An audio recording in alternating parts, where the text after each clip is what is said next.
Welcome! If some of you don't know, my name is Queenie Leung, and what you see here is a portfolio of my professional development throughout my time in education and teaching. What I'm going to do is go through a short tour about what each of these sections are about, why they're there, and how they support my vision in teaching and learning. Instead of just telling you what my vision is right away, I'll use part of my portfolio to explain how it helped me to reach that vision. So the first section is personal statements. Basically, every 1 or 2 weeks we would be provided with a new question regarding our own personal thoughts about becoming a teacher. Well, the way I interpreted this section was that while we would receive a new question every week or two, that we would still have to add on to any old question in which we've already received. So basically the first question, which is in this case, why do I want to be a teacher, ended up having several entries, like a diary. But by the end of the term, while everyone else was rushing, I found out that this was not the case. I was only supposed to give input on each question once. But it was actually the best possible mistake I could have ever made. And the reason why is because one of the most prominent visions I have about teaching and learning is that it's not a matter of seating a bunch of students in a room and having to fill them like depositories in their head like an assembly line.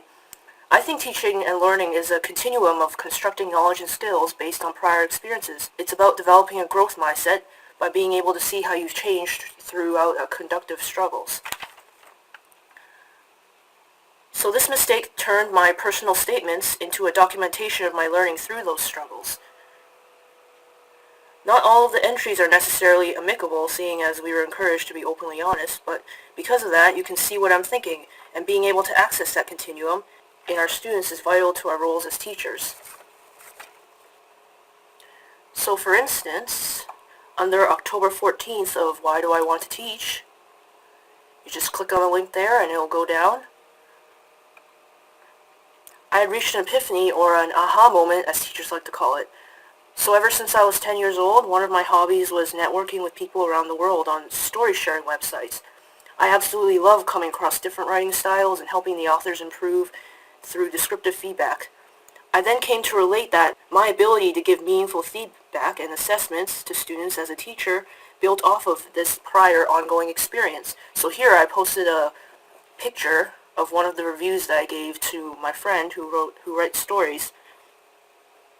This wouldn't have been possible without the technology to transform the platform of learning from my immediate vicinity to the entire world. If it wasn't for my engagement and reflecting upon these questions every week, then I never would have made this kind of connection here. So I think this is a demonstration of how integrating both the growth mindset in learning as well as technologies for learning in an activity can come together to develop a student's potential. So the next section is foundation guiding questions. This is another section where we reflect upon open-ended, ill-posed questions about our teaching practice. However, unlike the task under personal statements, the responses here are more extensive as well as are more specifically based upon what we've learned that week.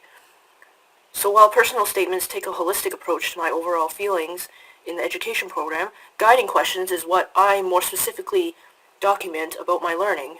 For instance, let's take a look at February 2017. If you click there, it'll take you to the page for February.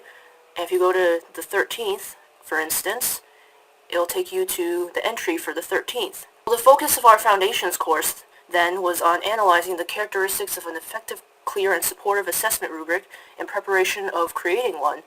We were asked how an effective rubric could improve student achievement, and I connected this question back to a lesson in which Ms. Shirley Van Newland had taught in the previous semester. She had purposely arrived to class with unprepared materials, instructions, and learning expectations, then had us reflect upon how that made us feel as learners. What I did here in this reflection was I then proceeded to make an analogy of how if the assessment was the curriculum, then the rubric would be like the teacher. An effective rubric, just like a teacher, would be consistent, relevant, reliable, continuous, and clear. By making this connection, I demonstrated the standard practice of ongoing professional learning by continually transforming my experiences into self-directed learning about rubrics. And by relating how students would feel anxiety and stress in response to the lack of a role model in the teacher to taking action towards preventing it in a rubric, I also expressed commitment to their well-being. Hence, I exercised the ethical standard of care. Finally, I participate in my vision of learning by constructing upon prior knowledge and feelings. This is just a sample of one of the approaches that I took to responding to these guiding questions. The next section I would like to talk about is teaching mathematics. As you may or may not know, mathematics is my intended area of expertise relating to both pedagogical strategies and content knowledge. Although teaching itself has a set of foundational skills, each subject has specific teaching guidelines which can only be gained through either the sharing of experiences or experiencing them yourself. This section contains an analysis of how students think, how tasks are posed, and how technologies are used specifically in mathematics. If you click on the little circles on the bottom, you can navigate through all of those. So let's take a look at journal articles.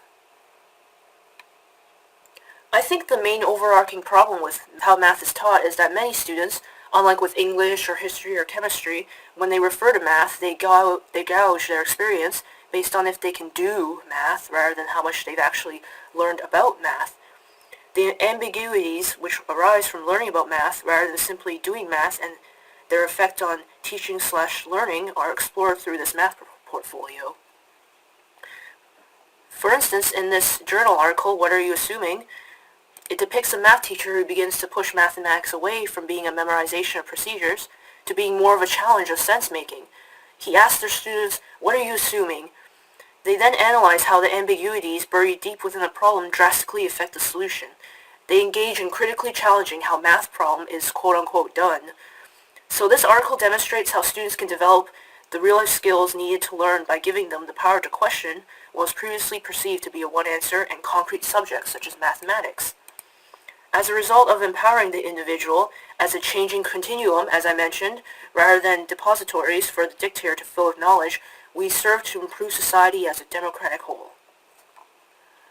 Next, we have digital literacies. This section is one in which I'm actually really excited about because of its focus on how teachers can use everyday technologies to enhance the learning experience. For example, we have a meme generator, which uses the concept of imitation and symbolism to tell a joke. We have video games in teaching, where we analyze how video games are actually an innovative learning tool in disguise. We have comic creators, which provide a storytelling medium of which to express oneself through narration and picture.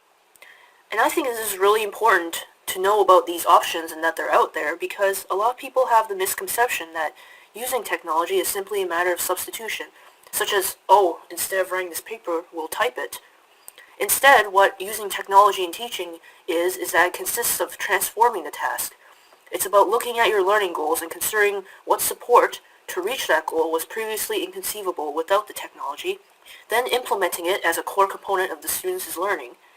It's about taking advantage of this transition into the information age where students these days are becoming constantly obsessed with social media and wanting to know what is happening in the present. It's about, once again, considering students as being and learning on a continuum of their prior experiences with technology. And finally, we have a section called Appendices.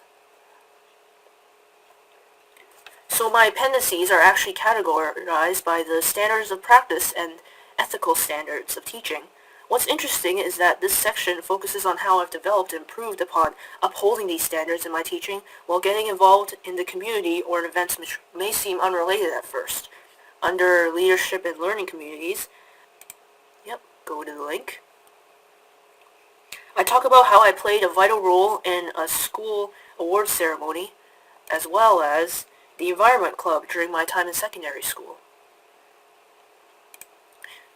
So when volunteering to help run an award ceremony, I demonstrated leadership by participating in the creation of a supportive learning community and providing positive reinforcement to student achievement. And in participating in the Environment Club, I learned about social responsibility that schools uphold towards the environment.